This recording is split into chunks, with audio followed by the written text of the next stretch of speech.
Good morning, students. Now, today we are going to continue chapter 4, that is Literary Heritage of India, part 2. Let's proceed. The four Dravidian languages, that is Tamil, Telugu, Kannada, and Malayalam, developed their own scripts, उनकी खुद की लिखी हुई languages and literature. Tamil is the oldest of these with its literature. ये चारों languages में सबसे oldest जो है वो तमिल language है, belonging to the early centuries of Christian era. Christian era से भी पहले का है. Now this one is of 3 mark short note. Tamil literature की short note है, very important. Let's see. According to a tradition, 3 literary gatherings and sangams were held at which many sages and poems recited their composition. The they contain many themes like politics, war, and love. The famous work of this body of literature includes Ittu Tokai, that is composition of 8 poems, Tolkappiyam, that is grammar book, and Pattu, the 10 songs. Ittu Tokai, Tolkappiyam, and Pattu Pattu. Tiruvalluvar wrote the famous Kural. Kural book Tiruvalluvar ने लिखी थी, which is the verse deal in the many aspects of life and religion. ये सब कुछ Tamil literature है. The Silpapadikaram and Mani Mekhalai, Silpapadikaran and Mani Mekhalai are some of the most important and famous works of early Tamil literature. Now, medieval literature. Medieval means के middle age after 476 AD. ये 4 marks में पूछी जाती है short note, but आपको ये करनी है डाइजेस्ट में से. Let's see. During the beginning of Middle Age in the North India, the language of literature was Sanskrit. सब कुछ जनरली संस्कृत में ही लिखा जाता था. So the great works were composed during this period were in Sanskrit. In this age, 2 great works were written in Kashmir. Kashmir में 2 book लिखी गई थी, very important. First one is सोमदेव्स कथा सरित सागर. कथा सरित सागर बुक का नाम किसने लिखी? सोमदेव ने. And the second one that is Kalhana. Kalhana ने कौन सी बुक लिखी? तो राज तरंगिनी. दीज वर, यहाँ पे देर नहीं आएगा, दीज आएगा. These were first historical books of India. Very important. सबसे पुरानी, सबसे हिस्टोरिकल बुक जो मानी जाती है वो ये 2 बुक थी जो कि संस्कृत में लिखी गई थी मेडिवल एज के शुरुआत में. Another famous work of this time is गीत गोविंद बाय जयदेव. जयदेव ने लिखी थी बुक गीत Govind, which is one of the finest poem in Sanskrit literature. As we have seen before, this was the period when the अपाब्रम्स यानी कि सेजिस, जो ऋषि मुनि जो थे उसको सेजिस बोलते हैं. Apabhramsha language had started developing into modern Indian languages. ये वो टाइम था जब ब्राह्मण लोग, जो सेजिस लोग थे, वो संस्कृत में वगैरह ये सब अपनी लैंग्वेज का यूज करना शुरू हुआ. One of the earliest work in an early form, Hindi, was Prithviraj Raso by Chandbardai. Very important. Prithviraj Raso ने बुक लिखी थी, सॉरी चांदबरदाई ने बुक लिखी थी पृथ्वीराज रासो. ये बहुत ही फेमस ब्रेवरी इंसान थे, पृथ्वीराज चौहान. उनके ऊपर ये पूरी बुक लिखी गई थी. The work that mark the beginning of Hindi literature deal with the heroic deeds, यानी उनके जो 30 मार्क है जो काम थे उनके ऊपर, that is Prithviraj Chauhan. In this time, Sanskrit literature made a great stride, यानी इसके progress in South India. अब ये जो शॉर्ट नोट है बच्चों, ये कन्नड़ लिटरेचर की यहाँ से शॉर्ट नोट है. कन्नड़ लिटरेचर ये 2 मार्क्स में पूछी जाती है, यहाँ से शुरू होती है. For some time Jainism influence Kannada literature. Jainism, Kannada literature में जैनिज्म इन्फ्लुएंस दिखाई दिया. जैन भगवान जो थे, जैन तीर्थंकर लोग थे, उनके बारे में कन्नड़ लैंग्वेज में भी लिखा गया था. Very important. The poet Pampa composed Adi Puran and Vikram Arjun Vejant. Poet Puna wrote Shanti Puran describing the life of the 16th Jain Tirthankar. Jain तीर्थंकर कई तरह के थे, कई लोग थे, तो इसमें से 16th नंबर के जो जैन तीर्थंकर थे उनकी लाइफ इवेंट्स के बारे में जो बुक थी वो थी शांति पुराण, और लिखी थी पूना ने. द पोएट रन्ना, ये तीसरा, Ranna compose 2 books, namely Ajitanatha Purana and Gada Yuddha. तो पंपा, पूना एंड रन्ना ये तीनों कन्नड़ लिटरेचर के ऑथर्स थे. The poet Pampa, Ponna and Ranna were known as trio of the early Kannada literature. तो very important this one. Poet, ये शॉर्ट नोट खत्म हो गई आपकी कन्नड़ लिटरेचर की। द पोएट कंभाल, ये कंभान भी बोलते हैं, कंभाल भी बोलते हैं, compose Ramayan into Tamil language. हमने इसके पहले वाले वीडियो में देखा था कि रामायण किसने नैरेट की थी, तो नारद मुनि ने नैरेट की थी, बताई थी, और लिखी किसने थी, तो वाल्मीकि ने लिखी थी। बट ये जो लिखी थी वो संस्कृत लैंग्वेज में लिखी थी। तो संस्कृत के बाद अलग अलग लैंग्वेज में ट्रांसलेशंस भी हुए थे। तो रामायण का ट्रांसलेशन जो तमिल लैंग्वेज में हुआ था, तो वो किसने किया था, तो वो ये कंभान ने किया था। Apart from this, other famous literary works were written in Tamil languages. The development of Indian languages and composition got a promotion in Delhi Sultanate. Two forms of Delhi language, that is Khadi Boli and Brij Bhasha, began to use for writing literature. Many devotional songs were composed in these languages. Devotional यानी भक्ति songs जिसको बोलते हैं. Many heroic poems and stories were composed in Rajasthani languages, which is similar to Hindi and Gujarati. The heroic work of very important Alha, Udal and Vishal Dev Raso were popular at that time. ये सब Rajasthani language में लिखी गई थी. A book called Chandrayaan, written by Mullah Daud, is the oldest book in Awadhi language. Awadhi language यानी Lucknowi language बोलते हैं इसको. However, the critical appreciation of the ancient book was still written in the Sanskrit languages. Now 2 marks, Persian literature, very important. Persian was the language of court of Delhi सल्तनत. जो मुगल लोग का जो court room था, दरबार जो जिसको बोलते हैं, तो वहाँ पे पर्शियन लैंग्वेजेस का यूज होता था. Consequently many Persian words are seen in the Indian languages. तो आज की डेट में कई सारे ऐसे वर्ड्स हैं जो पर्शियन वर्ड्स हैं, जो हिंदी लैंग्वेज या normal day to day life में भी यूज होते हैं. Many historians emerged out during this period. We got a proper description of the Indian history through Turkish writer in Persian language. Turkish writer जो थे उन्होंने Persian language में कई सारी बुक्स भी लिखी थी. तो कुछ यहाँ पे मेंशन किया हुआ है. जियाउद्दीन बरानी wrote तारीख फिरोज शाही, which gives a detailed account of the regions of Khilji and Tughlaq kings. Khilji और तुगलक किंग्स जो थे, उनकी जो डायनेस्टी थी, तो उनके बारे में पूरा का पूरा तारीख फिरोज शाही बुक में लिखा गया. और किसने लिखा, तो जियाउद्दीन बरानी ने. He also wrote a book on political theory, that is Fatwa-e-Jahangiri, very important. Fatwa-e-Jahangiri politics पे बेस था, जबकि तारीख फिरोज शाही खिलजी और तुगलक किंग्स के ऊपर था. Now very important short note regarding Aamir Khusro. ये 2 मार्क या 3 मार्क में पूछते ही है. The most outstanding literary figure of this period was Aamir Khusro. He was a poet, historian, mystic, saint and composer of music. बच्चों, मिस्टिक का मतलब होता है बियॉन्ड ह्यूमन थिंकिंग. ऐसे कुछ कुछ इंसान होते हैं जिनकी सोच नॉर्मल इंसान से कई ज़्यादा परे होती है. आपने देखा होगा पोएट्स जो होते हैं, कई तरह के पोएट्स होते हैं, वो अपनी अलग अलग डीप थिंकिंग के थ्रू पोएम्स वगैरह बनाते हैं. तो उनमें से ही एक ये आमिर खुसरो भी थे. He was also the disciple of Nizamuddin Auliya. Disciple यानी उनके चेले बोल सकते हैं, उनके शिष्य बोल सकते हैं. कौन कौन सी बुक लिखी थी, तो ही रोट आशिका, नोहू, बच्चों करेक्ट कर लेना, ना नहीं आएगा, नोहू आएगा, सिपीहर, किरातुल सादियान, फैजान उल फतू and several other works of poetry. He took great pride of this being an Indian and praised India as an earthly paradise. ये भी ऑब्जेक्टिव में पूछते हैं कि earthly paradise इंडिया को किसने कहा था, तो आमिर खुसरो ने कहा था.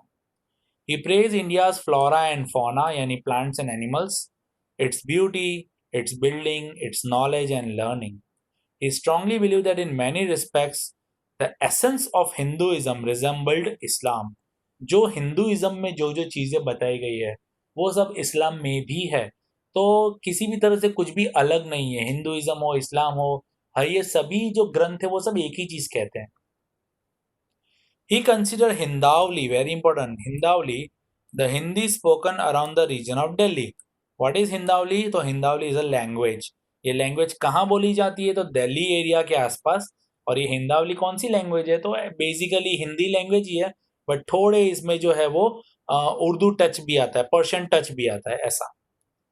His mother tongue and compose many versus in it. तो हिंदावली लैंग्वेज में कई सारे वर्सेस पोएम्स इन्होंने लिखी है। He compose verses in many language. He wrote number of bilingual quatrains. Bilingual यानी दो लैंग्वेजेस में, क्वाट्रेंस यानी कि चौपाई। चौपाई क्या होता है बच्चों? चौपाई होती है वर्सेस ऑफ 4 लाइन्स, 4 लाइन की जो पोएम्स होती है, यानी स्टांजा जिसको बोलते हैं। यानी पोएम तो बड़ी भी हो सकती है, बट हर एक जो स्टांस होता है वो 4 लाइन का ही होता है, तो उसको बोलते हैं चौपाई। And versus in Hindi and Persian, तो जो बाइलिंगुअल यानी कि हिंदी और पर्शियन लैंग्वेजेस को मिक्स करके इन्होंने कई सारे वर्सेस बनाए थे। The healthy tradition started by him continue for centuries after him. तो इन्होंने जो शुरू किया था आमिर खुसरो ने, तो उसके बाद कई सेंचुरीज तक इनके ही नक्शे कदम पे और बहुत सारे पोएट्स एंड राइटर्स चले थे। The regional king gave a great impetus to the regional language and literature. Bhakti saints preached in the language of the local people. Many of them like Kabir, बहुत ही famous writer है, और a great poet. Kabir poet, बहुत सारी poems इसने लिखी है। Bhojpuri and Awadhi were the major dialects during those days. Bhojpuri यानी बिहारी जो भाषा हम बोलते हैं ना, तो that is language, but Bhojpuri की कोई लैंग्वेज नहीं है, वो एक डायलेक्ट है, वहाँ के ही लोग बोलते हैं और कोई नहीं बोलता। And Awadhi that is Lakhnavi language. The work of Kabir was chiefly composed in Sadhukkadi, ये लैंग्वेज है, साधुकड़ी लैंग्वेज है। कबीर कौन सी लैंग्वेज में लिखते थे? तो साधुकड़ी लैंग्वेज में। अमंग देम कबीर्स दोहास, बहुत ही फेमस है ये, have become a part of folklore. Folklore यानी regional folklore, regional folk tales में पोएम्स के फॉर्म में बहुत ही ज्यादा कॉमन है। Very important. Malik Muhammad Jayasi wrote Padmavat, इसके ऊपर पिक्चर भी बना था, इन अवधी लैंग्वेज, अवधी यानी लखनवी लैंग्वेज में। There were many other poets of Awadhi in this period. Moreover, the well-known Ramcharitmanas by Tulsidas written in Awadhi language. Again, Tulsidas ने रामचरितमानस बुक भी लिखी, वो भी अवधी लैंग्वेज यानी लखनवी लैंग्वेज में। There are many other writers in Awadhi language. Beside Hindi, the literature in the other language also developed. In Bengali, the Ramayana by Kritvasa and the hundreds of lyrics by the famous poet Chandidas were written under the patronage of the rulers. With Saint Chaitanya, the tradition of writing devotional song began. Chaitanya Mahaprabhu बहुत ही famous है. Narsi Mehta wrote devotional songs in Gujarati, while Namdev and Saint Eknath in Marathi.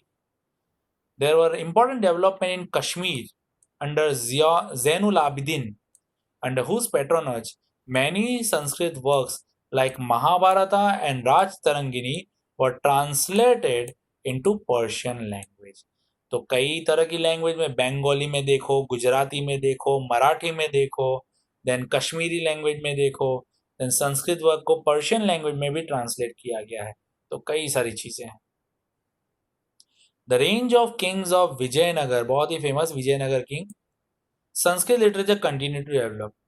However, this was an important period of the growth of Telugu literature. राजा कृष्ण देवराय, इसमें तेनाली रामा करके सब TV पे एक show भी आता था राजा कृष्ण देवराय के ऊपर, तेनाली रामा का। The great king of Vijayanagar was also Telugu and Sanskrit writer, 2-in-1 writer थे। He wrote Amukta Malyada, very important. Raja Krishna Devaraya ने कौन सी बुक लिखी थी? Amukta Malyada. As in the art and architecture, हाँ तो बच्चों ये जो पूरा था मेडिवल एरिया का था। अब यहाँ से जो शुरू होता है ये पूरा मुगल सल्तनत यानी मुगल लिटरेचर के बारे में है, ये भी आपको डाइजेस्ट सही करना है। As in art and architecture the Mughal period also saw the great development in literature. हमने देखा मुगल किंग्स वगैरह ने बहुत सारी चीज़ें बनाई है, ताजमहल ले लो, लाल किला ले लो, देन कुतुब मीनार ले लो, रेड फोर्ट वगैरह, बहुत कुछ बनाया है मुगल पीरियड में। तो वो सिर्फ आर्ट एंड आर्किटेक्चर में ही नहीं, बट लिटरेचर में भी बहुत आगे थे। Babur, the first Mughal ruler, was the pioneer of the Turkish poetry. Turkey language में टर्किश पोएट्री इन्होंने शुरू की थी, and also the author of a very valuable autobiography, Tuzuk A Babar, in Turkish language. Tuzuk ए बाबर, ये खुद की बाबर की ही ऑटोबायोग्राफी थी, उन्होंने ही लिखी थी ये, which was later translated into Persian entitled name as Baburnama. Very important. Baburnama. Tuju के बाबर टर्किश लैंग्वेज में लिखी. किसने लिखी? बाबर ने खुद ने लिखी. बाद में इसको ट्रांसलेट किया गया पर्शियन लैंग्वेज में. उस बुक का नाम क्या रखा गया? तो बाबरनामा. Very important. गुलबदन बेगम. गुलबदन बेगम कौन थी? Sister of emperor Humayun. Humayun की सिस्टर थी. रोट हुमायूं नामा. ये भी ऑटोबायोग्राफी हुमायूं की थी. और याद रखना, हर एक ऑटोबायोग्राफी इंसान खुद ही नहीं लिखता है, कोई दूसरे दूसरे भी लिखते हैं. तो हुमायूं नामा, जो कि हुमायूं मुगल एम्परर जो थे, तो उनकी ऑटोबायोग्राफी उन्होंने नहीं लिखी, उनकी बहन ने लिखी, जिसका नाम क्या था? गुलबदन बेगम. Jahangir wrote his own autobiography Tuzuk Jahangiri. Aurangzeb was also a prolific writer, यानी great writer, and last Mughal emperor Bahadur Shah Zafar also was a notable Urdu poet. ये उर्दू लैंग्वेज में बहुत ही ज्यादा फेमस थे राइटिंग में. Hindi literature made significant progress during Akbar range. Tulsidas and Surdas wrote in this period. The great poet Keshav Das wrote on love and separation. Rahim's dohas, जैसे कबीर के दोहे वैसे रहीम्स दोहा are still popular all over India. Many noteworthy books were written in this period. Abul फजल, याद रखना बच्चे, अब्दुल नहीं है, अबुल है, ABUL. अबुल फजल wrote इने अकबरी एंड अकबरनामा. ये दो बुक किसके ऊपर बेस्ड थी? तो लेट्स सी. इने Akbari gives the detail of the Indian customs, manner, religion, philosophy, economic condition and every aspects of life. इन्हें अकबरी में हर डिटेल थी मुगल टाइम के पीरियड की. As a historical work it perhaps unparalleled, यानी कि किसी से भी कंपेरेबल नहीं थी. तो इन्हें अकबरी में रिगार्डिंग दैट मैनर्स, रिलीजन वगैरह सब मुगल टाइम के पीरियड का था, वो था. और अकबरनामा, अकबरनामा यानी ये अकबर की जो लाइफ इवेंट थी, ऑटोबायोग्राफी थी, वो भी अबुल फजल ने ही लिखी थी. तो याद रखना बच्चों, अबुल फजल ने दो बुक लिखी थी, इने अकबरी और अकबरनामा. अबुल फजल्स ब्रदर, इसका भाई कौन? Faizi, was a great Persian poet. He translated many Sanskrit work into Persian. Akbar has established an independent department for the translation of Sanskrit works like Mahabharata and the Ramayana, the Atharva Ved, the Bhagavad Gita, the Panchatantra. Akbar बहुत ही ज़्यादा मतलब बोलते हैं ना कि open minded थे. कई तरह के संस्कृत वर्क को ट्रांसलेट करने के लिए एक अलग से दरबार ही इन्होंने रखा था, कि जहाँ पे सब जो राइटर्स, जो ऑथर्स थे, वो सब जो संस्कृत के बड़े बड़े जो महान पुस्तक थे, महान ग्रंथ थे, उनको ट्रांसलेट करवाते थे वो अपनी खुद की पर्शियन वगैरह लैंग्वेजेस में. Out of the most significant development during the medieval period was the birth of Urdu language. ये उर्दू लैंग्वेज की शॉर्ट नोट है बच्चों. This new language soon developed into one of the richest modern Indian languages. आज की date में Urdu language बहुत ही common है. It produced great poets like, कौन कौन से पोएट थी ये उर्दू लैंग्वेज है? तो वाली, Mir Dard, Mir Taqi Mir, Nazir Akbarabadi, Abdullah Khan, Ghalib, Iqbal and others. Urdu poet also, Urdu prose also developed in the early 18th century. Prose यानी कि chapters, stories.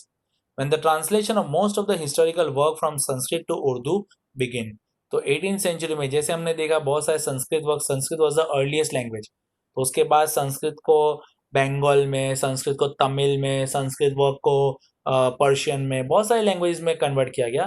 तो वैसे ही संस्कृत लैंग्वेज की जो लिटरेचर्स थे, उनको उर्दू में भी ट्रांसलेट करना शुरू हो चुका था. At the same time original prose work in Urdu was written. Mohammad Hussain Azad, Mohammad Hussain Azad wrote Darbar Akbari is one of the best work of Urdu language. Very important. Mohammad Hussain आजाद, इसने कौन सी बुक लिखी थी? दरबार Akbari. Okay, so in this video only this much. Remaining topic in next video. Thank you.